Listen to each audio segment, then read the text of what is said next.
నమస్కారం, వార్తలకు స్వాగతం. ముందుగా ముఖ్యాంశాలు.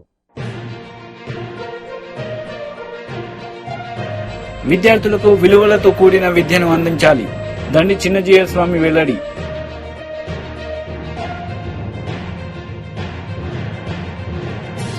ప్రత్యేక హోదాను జగన్ విమర్శించారు. కడప ఎంపీ కాంగ్రెస్ అభ్యర్థి వై షర్మిలారెడ్డి ఆగ్రహం.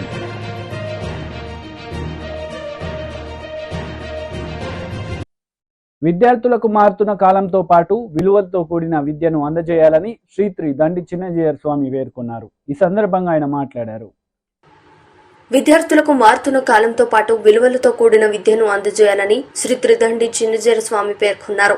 నిర్మల్ జిల్లా కడెం మండలంలోని మారుమూల గిరిజన గ్రామమైన అల్లంపల్లి గ్రామంలో శ్రీ సీతారామ స్వామి వారి ఆలయం, జిఆర్ గురుకులంలోని జూనియర్ కళాశాలను త్రిదండి చిన్నజీయర్ స్వామి వారు శుక్రవారం మధ్యాహ్నం ప్రారంభించారు. ఈ సందర్భంగా సీతారామ స్వామి వారి ఆలయంలో చిన్నజీయర్ స్వామి ప్రత్యేక పూజలు నిర్వహించి భక్తులకు తీర్థగోష్ఠి ప్రసాదాలను అందజేశారు. అనంతరం అక్కడ ఏర్పాటు చేసిన సమావేశంలో వారు మాట్లాడారు. విద్యార్థులు 10వ తరగతి తర్వాత ఉన్నత చదువులు చదవాలని ఇంటర్ కళాశాలను ప్రారంభించామన్నారు. అలంపల్లి గ్రామంలో స్థానిక నాయకుల భక్తుల కోరిక మేరకు సీతారామ స్వామి వారి ఆలయం నిర్మించినట్లు తెలిపారు. ఆలయ నిర్మాణంలో పాల్పంచుకున్న ప్రతి ఒక్కరికి అభినందనలు తెలియజేశారు. ఇక్కడ చదువుకున్న విద్యార్థులు ప్రపంచానికి ఆదర్శంగా నిలవాలని ఆకాంక్షించారు. అనంతరం ట్రాస్మా యూనియన్ నాయకులతో సమావేశం నిర్వహించి విద్యార్థులకు సబ్జెక్టులతో పాటుగా వ్యక్తిగత విలువలను నేర్పించాలని ట్రాస్మా నాయకులను కోరారు. ఈ విషయంపై తస్మా ఆధ్వర్యంలో ఉమ్మడి జిల్లా వ్యాప్తంగా ఉపాధ్యాయులకు శిక్షణ ఇచ్చి వారి ద్వారా విద్యార్థులకు విలువలతో కూడిన నాణ్యమైన విద్యను అందించేలాగా విచ్చేయాలని సూచించారు.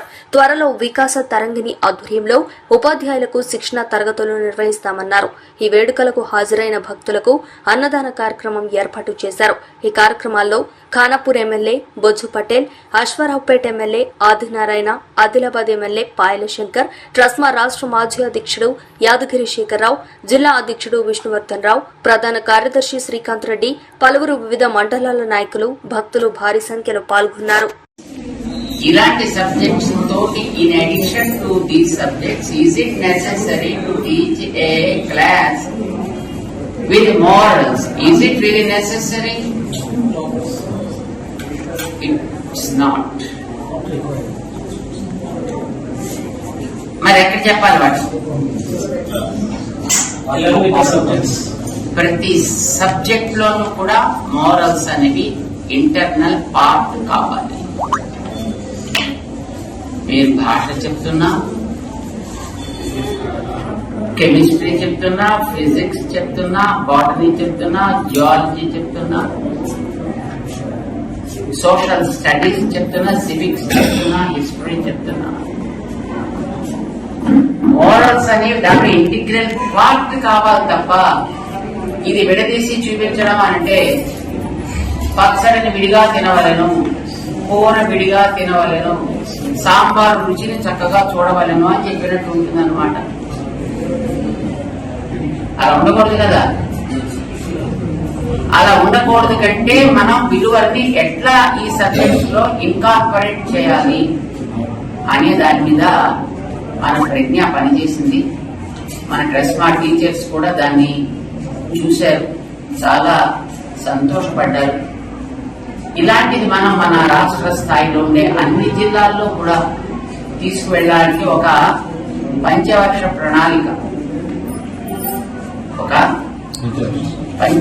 ప్రణాళికని ఒకటి ఏర్పాటు చేసుకుని 5 ఏళ్లు పూర్తయ్యేటప్పటికీ మన రాష్ట్రంలో ఉండే ప్రతి జిల్లాలోనూ ప్రతి ప్రైవేట్ స్కూల్లోనూ ఈ విషయాన్ని మనం వాళ్ళ కోర్సులో ఇన్కార్పొరేట్ చేసి ఇవ్వగలగాలి. అలా ఇవ్వాలంటే ముందర ప్రిపేర్ అవ్వాల్సింది ఎవరు? టీచర్స్. అంచేత మన టీచర్స్ ని ఎట్లా దీంట్లో బాధ్యులు అయ్యేటట్టుగా చేద్దాం. How can we motivate the teachers and how we can give all the inputs to the teachers, and in turn how the teachers will be able to deliver the goods to the children at their own levels అనే దాని మీద మనం ఒక చిన్న pilot project ఒకటి తీసుకుని ముందుగా ఒక 650 మంది టీచర్స్ కి మన వాళ్ళు ఆన్లైన్ లో ఒక ఓరియంటేషన్ సెషన్ నటించారు. It was in Karimnagar and it went on very well. and teachers all physically joined there in Wits College ఒక 4 days ముందర. అండ్ వాళ్ళందరూ కూడా ఇది చాలా మంచి పద్ధతిగా కనిపిస్తోంది, చాలా సులభంగా మనం అర్థం చేసుకోవడానికి కూడా వీలుగా ఉంది అని అన్నారు. మరి మన ప్రాంతాల్లో, మన జిల్లాలో కూడా దీన్ని మనం ఆరంభం చేసుకోవచ్చునా? మనకి ఇప్పుడు summer vacations time, so this is the best time for us to get anything else new, right? అందుచేత మనం ఈ సమయాన్ని మనం వినియోగించుకుని మన ప్రాంతాల్లో టీచర్స్ అందరినీ కూడా మనం మోటివేట్ చేసుకుని వాళ్ళందరికీ కూడా ఇది ఎట్లా జరిగింది అనేది మన కరీంనగర్ వాళ్ళ ద్వారా ఒకసారి షేర్ చేసుకోగలిగితే మన ట్రెస్మా సెంటర్ నుంచి వాటిని మనం ఒక స్టడీ మనం కూడా చేసి ఇది ఎంతవరకు సబబుగా ఉంటుంది అనేది మనం అర్థం చేసుకోగలిగితే దెన్ డెఫినెట్లీ మన ప్రాంతంలో ఉండే టీచర్స్ అందరికీ కూడా దీన్ని మనం చేరవేయచ్చు. దాని గురించి ఒకసారి మీకు అందరికీ పరిచయం చేయాలి అనే ఉద్దేశంతో మిమ్మల్ని అందరినీ కూడా శేఖర్ గారు తీసుకొచ్చారు. మేమంతా సిద్ధం సభలో సీఎం జగన్ పాల్గొన్నారు. ఈ సందర్భంగా పలు అంశాలపై ఆయన మాట్లాడుతూ ప్రవేశపెట్టిన పథకాలను, అమలు చేసిన పథకాలను వివరిస్తూ చంద్రబాబు నాయుడు వంటి వాళ్లకు ఓటు వేయొద్దు అంటూ వేడుకున్నారు. ఇంటి వద్దనే టెస్టులు, ఇంటి గ్రామంలోనే మందులు, గవర్నమెంట్ ఆసుపత్రుల్లో మా రూపురేఖలు మారుస్తూ నాడు నేడు 25 లక్షల వరకు ఉచితంగా ఆరోగ్యశ్రీయే కాదు, ఆపరేషన్ అయిన తర్వాత కూడా పేదవాడు ఇబ్బంది పడకుండా ఆరోగ్య ఆసరా, కొత్తగా పడతా ఉన్న 17 కొత్త మెడికల్ కాలేజీల నిర్మాణం వంటి ప్రతి పేదవాడికి, ప్రతి మనిషికి బతికించే జగన్ మార్కు వైద్య విప్లవాలన్నీ కూడా ఫ్యాన్ మీద 2 ఓట్లు పడితే అన్ని కూడా కొనసాగుతాయి. లేదంటే మళ్ళీ చంద్రముఖి నిద్రలేస్తుంది. వదల బొమ్మాలి వదల అంటుంది. పేదవాడు అప్పులు పాలై వైద్యం అందని పరిస్థితిలోకి ఆ పేదవాడిని తీసుకొని పోతుంది ఈ చంద్రముఖి. ఫ్యానుకు ఓటు వేస్తేనే అక్క చెల్లెమ్మల రాజ్యం, ఫ్యానుకు ఓటు వేస్తేనే పిల్లల్ని బడికి పంపే తల్లులకు అమ్మఒడి అనే పథకం, ఫ్యానుకు ఓటు వేస్తేనే ఆ పిల్లల చదువులకు, పిల్లల చదువులకు ఆ తల్లి ఇబ్బంది పడుకోకుండా విద్యా దీవెన, వసతి దీవెన. ఫ్యానుకు ఓటు వేస్తేనే ఆ అక్క చెల్లెమ్మలకు ఆ ఆసరా ఇచ్చిన చేతితో 0 వడ్డీ అనే కార్యక్రమం. ఫ్యానుకు ఓటు వేస్తేనే ఓ చేయూత కొనసాగింపు, ఫ్యానుకు ఓటు వేస్తేనే ఓ కాపు నేస్తం కొనసాగింపు, ఫ్యానుకు ఓటు వేస్తేనే ఓ ఈబీసీ నేస్తం కొనసాగింపు, ఫ్యానుకు ఓటు వేస్తేనే ఓ వైఎస్ఆర్ జగనన్న కాలనీలు, అందులో 31 లక్షల ఇళ్ల పట్టాలు, అందులో కడతా ఉన్న 22 లక్షల ఇళ్లు అన్ని కూడా వేగంగా అడుగుల ముందుకు. ఫ్యానుకు ఓటు వేస్తేనే నామినేటెడ్ పదవుల్లో నా అక్క చెల్లెమ్మలకు అగ్ర తాంబూలం ఇస్తూ 50% రిజర్వేషన్లతో నామినేషన్లో ఉన్న పనులు, నామినేషన్లో ఉన్న పదవులు అన్ని కూడా నా అక్క చెల్లెమ్మలకిచ్చే మహిళా సాధికారత ప్రభుత్వం. ఒక్క ఫ్యానుకు ఓటు వేస్తేనే మీ బిడ్డ జగను మళ్ళీ వస్తేనే అన్నది ప్రతి ఒక్కరూ కూడా ఆలోచన చేయండి. లేదంటే మళ్ళీ చంద్రముఖి నిద్రలేస్తుంది,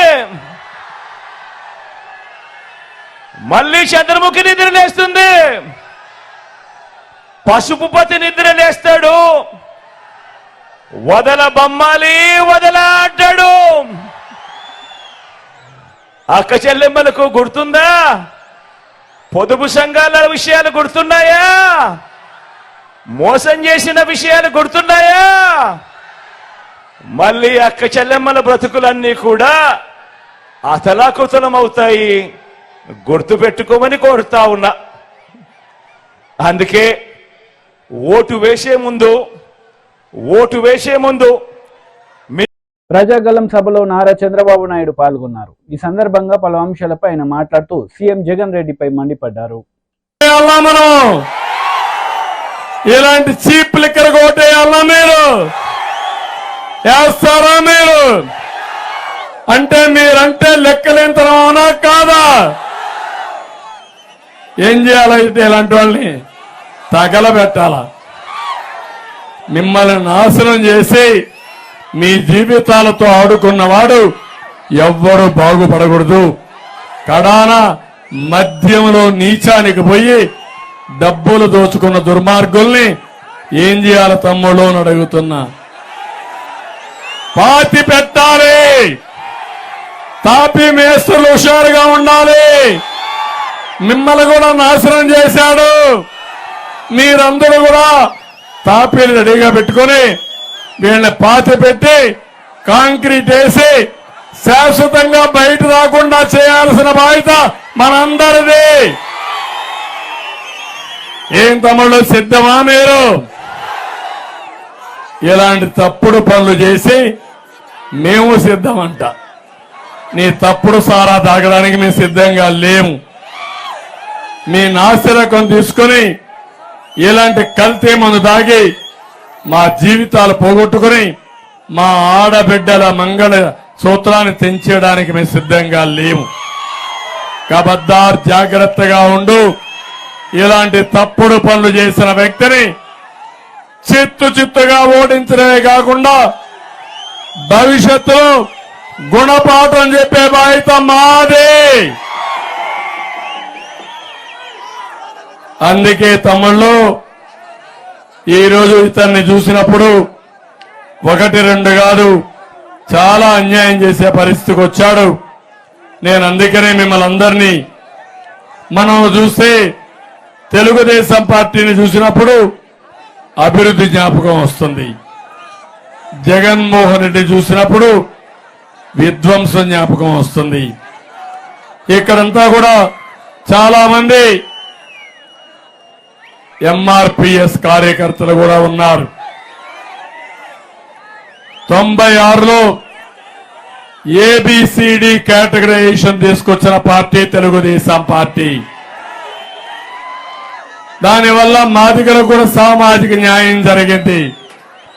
ఈరోజు మళ్ళా హామీ ఇస్తున్నా తెలుగుదేశం వస్తానే ఎన్డీఏ కూడా దీనికి అనుకూలంగా ఉంది. మళ్ళా ఏబిసిడి కేటగరైజేషన్ తెచ్చి మాదిగలకు న్యాయం చేసే విధంగా ముందుకు పోతామని మాదిగలందరికీ హామీ ఇస్తున్నా. ఇక్కడికి వచ్చినప్పుడు ఇక్కడ ఎవరైతే మాదాస్ కురవా ఉన్నారు, ఈ మాదాస్ కురవా ప్రత్యేక హోదాను జగన్ విమర్శించారని కడప ఎంపీ కాంగ్రెస్ అభ్యర్థి వైఎస్ షర్మిల ఆగ్రహం వ్యక్తం చేశారు. రాజధాని లేని రాష్ట్రంగా ఏపీని మార్చేశారని మండిపడ్డారు. మేనిఫెస్టోలో పెడుతున్నాను. నాకు మేనిఫెస్టో అంటే బైబిల్ తో సమానము, ఖురాన్ తో సమానము, భగవద్గీతతో సమానం అని చెప్పాడే జగన్మోహన్ రెడ్డి గారు. అయిందా అన్న పూర్తి మద్యపాన నిషేధం? పూర్తి మద్యపాన నిషేధం కాలేదు కదా. ఇప్పుడు స్వయంగా జగన్మోహన్ రెడ్డి గారి సర్కారే మద్యం అమ్ముతుంది. వాళ్ళు ఏది అమ్ముతే అదే కొనాలట. వాళ్ళకి ఎంతకు అమ్ముతే అంతకే కొనాలట. పాపం ఎంతమంది నాతో క్వార్టర్ బాటిల్ అమ్మా బయట రాష్ట్రాలలో 60 రూపాయలు అయితే మన దగ్గర 250 రూపాయలు ఉందమ్మా అని చెప్తున్నారు. ఎవరినో వాగ్దానాలన్నీ ఎక్కడ నిలబెట్టుకున్నారయ్యా అంటే అన్ని మద్యం షాపులు నిలబెట్టుకున్నాడు. అదిగో స్పెషల్ స్టేటస్ అక్కడే ఉంది, అదిగో క్యాపిటల్ సిటీ అక్కడే ఉంది, అదిగో డిఎస్సి అక్కడే ఉంది అన్నట్టుగా తయారైంది. వీళ్ళ రాజశేఖర రెడ్డి గారి ఆశయాలను నిలబెట్టేది. ఎక్కడ చూసినా లిక్కర్ మాఫియా యథేచ్ఛగా ఏరులై మారుతుంది. మద్యం డ్రగ్స్ కంటైనర్లలో వేల ఎంత 25,000 కేజీలట అంత కంటైనర్లు డ్రగ్స్ వస్తున్నాయి. ఎంత ధీమాగా తెచ్చుకుంటున్నారు. ఇదేమైనా పరిపాలన పట్టిన పీడ. ఒక పక్కేమో లిక్కర్ మాఫియా, వైన్ మాఫియా, ఇంకో పక్కేమో మైన్ మాఫియా, ఇంకో పక్క శాండ్ మాఫియా, ఇంకో పక్క ల్యాండ్ మాఫియా. ఇదంతా సరిపోదన్నట్టు సొంత చిన్నాన్ననే హత్య చేసిన వాళ్ళను పక్కన పెట్టుకొని తిరుగుతున్నాడు జగన్మోహన్ రెడ్డి గారు.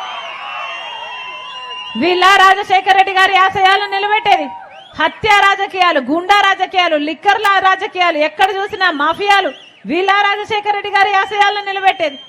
మళ్ళీ చెప్తున్నా నమ్మి ఓట్లేస్తే, జగన్మోహన్ రెడ్డి గారికి నమ్మి ఓట్లేస్తే 5 సంవత్సరాలు స్పెషల్ స్టేటస్, ప్రత్యేక హోదా కోసం ఆ రోజు జగన్మోహన్ రెడ్డి గారు చెప్పిన మాట, నేను బీజేపీ మెడలు వంచి ప్రత్యేక హోదా తీసుకొస్తాను అని చెప్పిన జగన్మోహన్ రెడ్డి గారు ఈ రోజు అదే బీజేపీ పార్టీకి వంగి సలాం చేస్తూ గులాం అయ్యాడు. ఇదేనా రాజశేఖర రెడ్డి గారి ఆశయాలను నిలబెట్టడం అంటే? ఏ బీజేపీ పార్టీనైతే రాజశేఖర రెడ్డి గారు అంతగా వ్యతిరేకించారో, ఒక మత తత్వ పార్టీ అని, అదే బీజేపీ పార్టీకి గులాం అయ్యాడు జగన్మోహన్ రెడ్డి గారు. వీళ్ళు కాదన్నా రాజశేఖర రెడ్డి గారి ఆశయాలను నిలబెట్టేది. మళ్ళీ చెప్తున్నాం, ఆలోచన చేసి ఓటు వేయండి. ఈరోజు రాజశేఖర రెడ్డి బిడ్డ కాంగ్రెస్ పార్టీలో చేరింది అంటే ఎందుకు చేరింది? ఎందుకంటే ఒక్క కాంగ్రెస్ పార్టీ మాత్రమే అధికారంలోకి వచ్చిన వెంటనే ఆంధ్ర రాష్ట్రం కోసం 10 సంవత్సరాల ప్రత్యేక హోదా ఇస్తాము అని రాహుల్ గాంధీ గారు మాటిచ్చారు. కాంగ్రెస్ పార్టీ మేనిఫెస్టోలో చేర్చారు. కాబట్టి ఆ మాటను పట్టుకొని వచ్చింది రాజశేఖర రెడ్డి బిడ్డ. మన రాష్ట్రానికి ప్రత్యేక హోదా అన్నది ఊపిరి లాంటిది. ప్రత్యేక హోదా వస్తే ప్రతి నియోజకవర్గంలో 100 కొత్త పరిశ్రమలు వస్తాయి. ప్రతి నియోజకవర్గంలో 100 పరిశ్రమలు వస్తే మనకు ఎంత అభివృద్ధి జరుగును, మన బిడ్డలకు ఎన్ని ఉద్యోగాలు వచ్చును. ప్రత్యేక హోదా అన్నది మన ఆంధ్ర రాష్ట్రానికి ఊపిరి లాంటిది. అది ఒక్క కాంగ్రెస్ పార్టీ వల్ల మాత్రమే సాధ్యమవుతుంది. కాబట్టి రాజశేఖర రెడ్డి బిడ్డ కాంగ్రెస్ పార్టీలో చేరింది. ఈ రోజు మీ ముందర నిలబడి అడుగుతుంది, రాజశేఖర రెడ్డి బిడ్డ మళ్ళీ రాజశేఖర రెడ్డి గారి సంక్షేమ పాలన రావాలి అంటే, మీ ఇంటి గడపకు తేవాలి అంటే మీ అందరూ కాంగ్రెస్ పార్టీని ఆశీర్వదించండి, హస్తం గుర్తు మీద ఓటేయాలని మరొకసారి రాజశేఖర రెడ్డి బిడ్డ ప్రతి అన్నకు, ప్రతి తమ్ముడికి, ప్రతి అక్కకు, ప్రతి చెల్లికి శిరస్సు వంచి చేతులు జోడించి మనస్ఫూర్తిగా ప్రార్థించుకుంటున్నాం. ఎమ్మెల్యే అభ్యర్థి కాంగ్రెస్ పార్టీ. బీజేపీలో చేరికలు జరిగాయి. ఈ సందర్భంగా ఎంపీ బండి సంజయ్ మాట్లాడారు. 102 పార్లమెంటు స్థానాల్లో ఈరోజు ఎన్నికలు జరిగినాయి. ఎన్నికల అనంతరం ఏ సర్వే చూసినా కూడా అక్కడ వాతావరణం చూస్తే పూర్తిగా భారతీయ జనతా పార్టీ బీజేపీ మయం కాబోతున్నాయి. ఇవాళ పోలింగ్ జరిగిన తర్వాత అక్కడ వాతావరణం చూస్తే ఎట్టి బస్లో ఈ ఎన్నికల్లో 370కి పైగా స్థానాలు, దాదాపు 400 స్థానాలు, పార్లమెంట్ స్థానాల్లో భారతీయ జనతా పార్టీ ఎట్టి బస్లో గెలవబోతుందని చెప్పి ఈ రోజు 21 రాష్ట్రాల్లో 102 పార్లమెంట్ స్థానాల్లో ఎన్నికల సరళిని చూస్తే, పోలింగ్ జరిగిన సరళిని చూస్తే ఇవాళ ఏర్పడతా ఉన్నది. తెలంగాణ రాష్ట్రంలో కూడా అదే వాతావరణం ఉంది. ఎక్కడ చూసినా బీజేపీ మోడీ అటువంటి ఒక వాతావరణం నిర్మాణమై ఉంది. కాబట్టి ప్రజల దృష్టి మళ్లించడానికి బీఆర్ఎస్, కాంగ్రెస్ పార్టీలు ఒకరి మీద ఒకరు విమర్శలు చేసుకుంటూ ప్రజా సమస్యలను పక్కబెట్టి ఎన్నికల వాతావరణాన్ని చెడగొట్టి వాళ్ళు చేసిన అభివృద్ధి చెప్పుకుంటలేరు, చేస్తామని చెప్పి వీళ్ళు చెప్పుకుంటారు, చేస్తామని వాళ్ళు చెప్పుకుంటలేరు. ఓళ్ళు కూడా తిట్టుకొని టీవీలలో బ్రేకింగ్ కోసం ప్రయత్నం చేసి ప్రజల దృష్టి మళ్లించే ప్రయత్నం చేస్తున్నారు. కేసీఆర్ అంటాడు మాకు 20 మంది కాంగ్రెస్ ఎమ్మెల్యే టచ్ లో ఉన్నారంటాడు. కాంగ్రెస్ వాళ్ళు ఏమంటారు మాకు 20 మంది బీఆర్ఎస్ ఎమ్మెల్యేలు టచ్ లో ఉన్నారంటారు. మేము ప్రభుత్వం కూర్చోమని వాళ్ళంటారు, మీ పార్టీని అవుట్ చేస్తామని వీళ్ళంటారు. ఇటువంటి పరిస్థితి దానికోసం పార్లమెంట్ ఎన్నికలు కాదు. ఇలా కూర్చోడమే ఎజెండాగా ముందుకు వస్తారా? నేను సవాల్ చేస్తున్నా. ఇవాళ ఇలా కూర్చోడమే ఎజెండాగా ముందుకు వస్తారా? పార్లమెంట్ ఎన్నికల్లో పోటీ చేస్తారా? మీరు ఎవడో గతంలో బీఆర్ఎస్ పార్టీ చేస్తే అభివృద్ధి చెప్పుకుంటారా? చేస్తే చెప్పుకుంటారా? ఎవడో కాంగ్రెస్ పార్టీ మన 6 గ్యారెంటీల విషయంలో ఇచ్చిన హామీలను ఎందుకు నెరవేర్చాలో చెప్పుకుంటారా? మరి ఇటువంటి పరిస్థితిలో ప్లాన్ ప్రకారం ఇద్దరు కలిసి లోపాయకార ఒప్పందం కుదుర్చుకొని ఇలా భారతీయ జనతా పార్టీ అత్యధిక స్థానాలు గెలుస్తుంది. కాబట్టి ఇలా భారతీయ జనతా పార్టీని టార్గెట్ చేసి ఇద్దరు ఓల్గోరు తిట్టుకొని ఇలా భారతీయ జనతా పార్టీని ప్రజల దృష్టి లేకుండా చూసే ప్రయత్నం చేసినప్పుడు కూడా ఇలా ప్రజలు వాస్తవాలు ఆలోచిస్తున్నారు. మోడీ ప్రధానమంత్రిగా లేని దేశాన్ని ఈ దేశ ప్రజలు ఊహించుకునే స్థితిలో లేరు. కాబట్టి ఈ సందర్భంలో భారతీయ జనతా పార్టీ 2 పార్టీలకు విజ్ఞప్తి చేస్తున్నాం. మేము బీఆర్ఎస్ పార్టీ మీరు ఏమి అభివృద్ధి చేశారు? మీరు ఎన్నికల ముందు గతంలో 10 సంవత్సరాలు ఇచ్చిన హామీని ఎందుకు నెరవేర్చలేకపోయారు? తెలంగాణ రాష్ట్రంలో తెలంగాణ రాష్ట్రాన్ని అధోగతి పాలు చేయడానికి కారకులు మీరు కాదా అని చెప్పి స్పష్టం చేయాల్సిన బాధ్యత మీది. కాంగ్రెస్ పార్టీ 6 గ్యారెంటీలు కాంగ్రెస్ పార్టీ నాయకులు స్పష్టం చేయాలి. ఇవాళ ఎన్నికల ముందు 6 గ్యారెంటీల పేరుతో హామీ ఇచ్చారు సత్యనదా. ఇవాళ ఆగస్టు 15వ తారీఖే డేట్ అడట 2 లక్షల రుణమాఫీ చేస్తారట. ఇవాళ ఎన్నికల ముందు అసెంబ్లీ ఎన్నికల ముందు ఇవాళ 500 రూపాయలు బోనస్ ఇస్తాన్నారు. క్వింటాల్కు 500 రూపాయలు బోనస్ ఇస్తాన్నారు.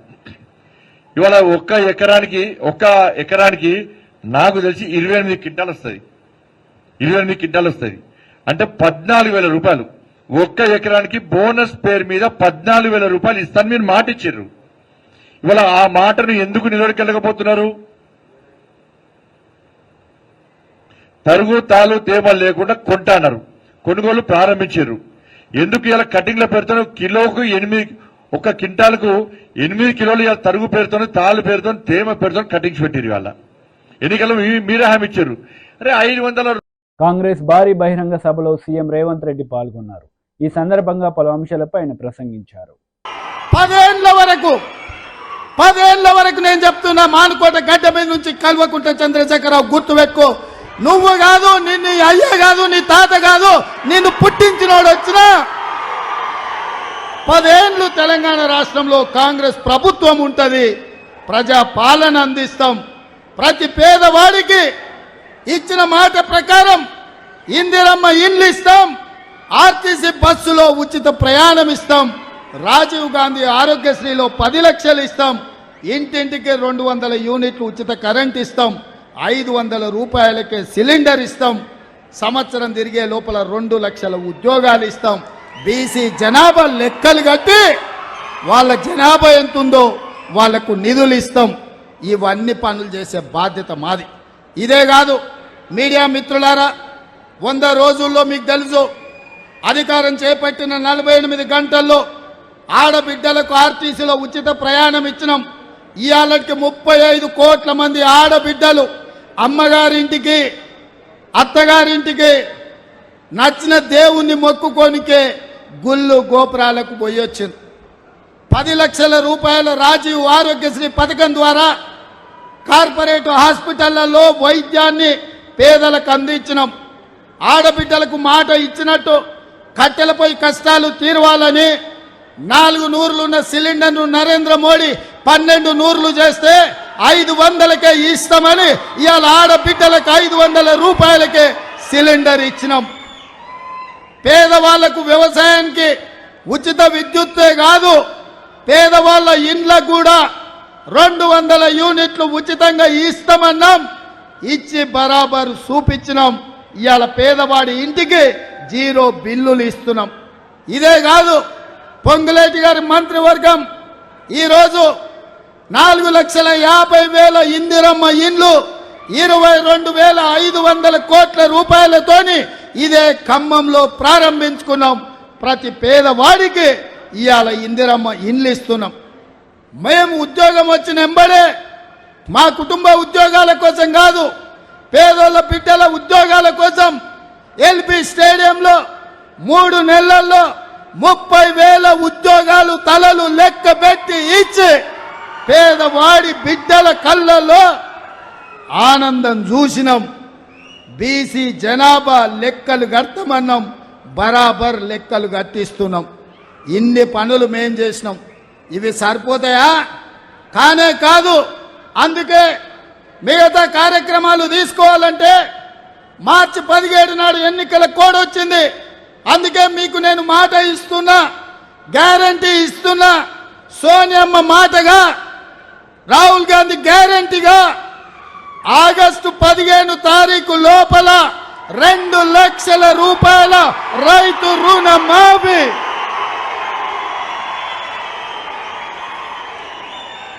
నా తెలంగాణ రైతాంగ సోదరులకు తుమ్మల నాగేశ్వరరావు గారి సాక్షిగా నేను మాటిస్తున్నా, భద్రాద్రి రాముడు సాక్షిగా నేను మీకు మాటిస్తున్నా, 15 ఆగస్టు లోపల 2 లక్షల రూపాయల రైతు రుణమాఫీ చేసి మీ రుణం తీసుకునే బాధ్యత నాది, ప్రజా పాలనది, కాంగ్రెస్ పార్టీది.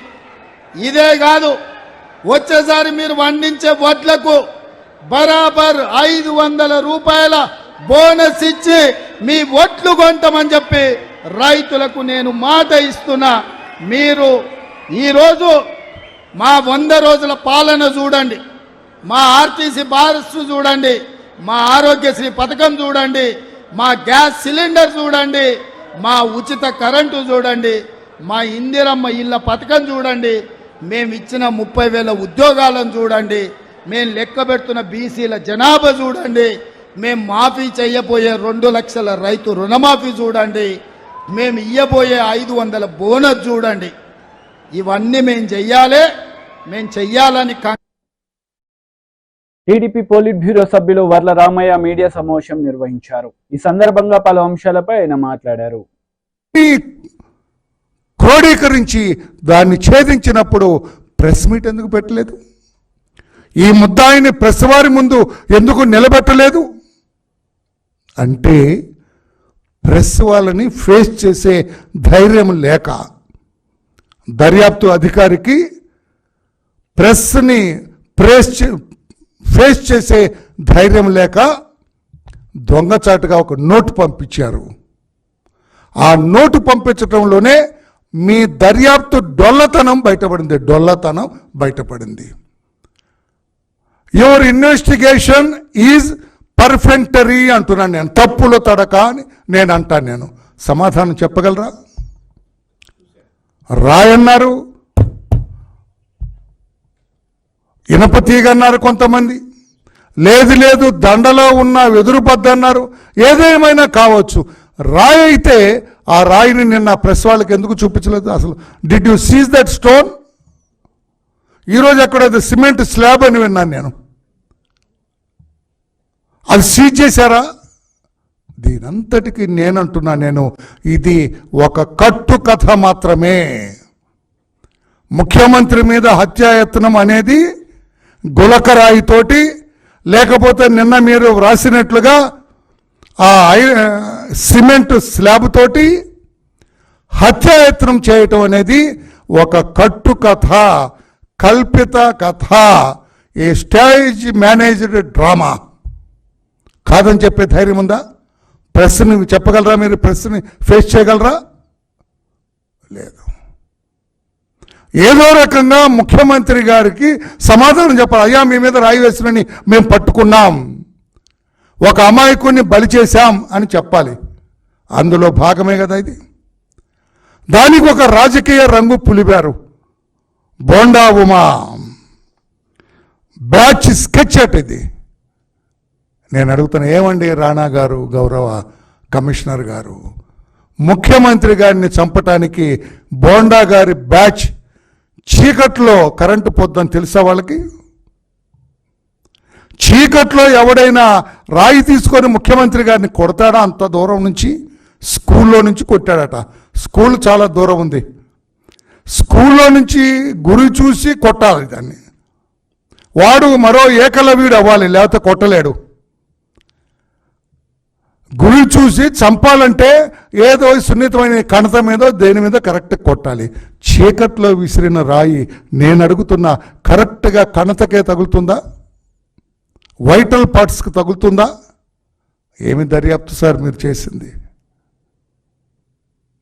ఎందుకు సార్ ఇట్లా అభాసుపాలు చేస్తారు పోలీసు వ్యవస్థని?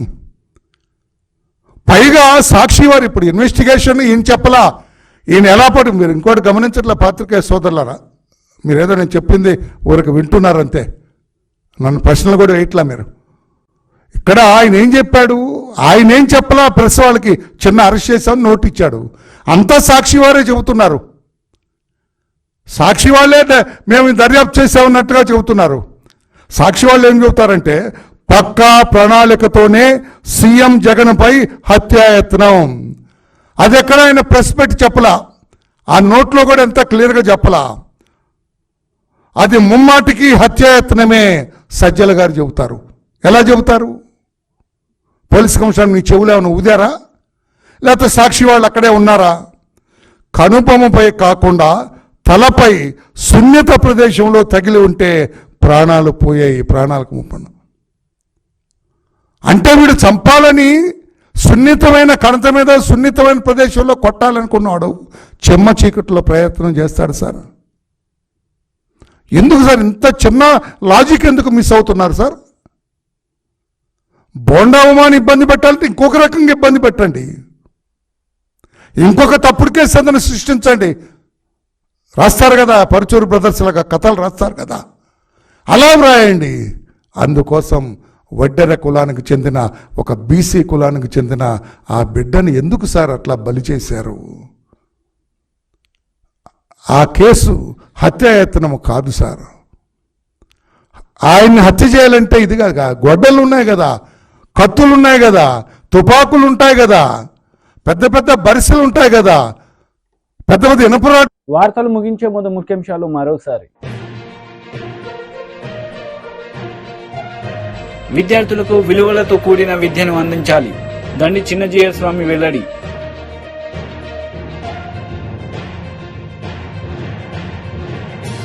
ప్రత్యేక హోదాను జగన్ విమర్శించారు, కడప ఎంపీ కాంగ్రెస్ అభ్యర్థి వై షర్మిలారెడ్డి ఆగ్రహం.